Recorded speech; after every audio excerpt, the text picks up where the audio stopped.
Të lëvizësh në rrugët e Shkodrës mbetet një sfidë e vërtet, ku shkeljet e rregullave të qarkullimit janë kthyer në mod, mjetët që parkojnë dysh, qytetarë që nuk respektojnë korsitë e biçikletave dhe as sinjalistikën horizontale apo vertikale.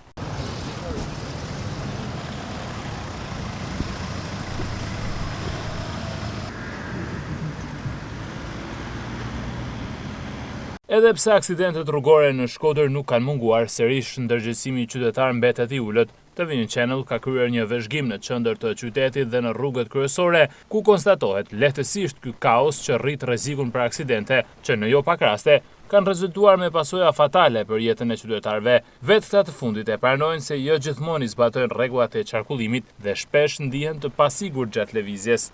A shumë mirë me vjetë bërë dhe me respektu se bën karambol i bën makinës ose bën makinë.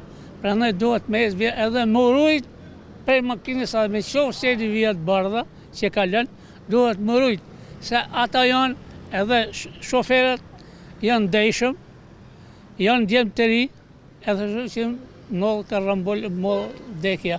Prandaj derisa janë vjetë e bardha duhet me respektu.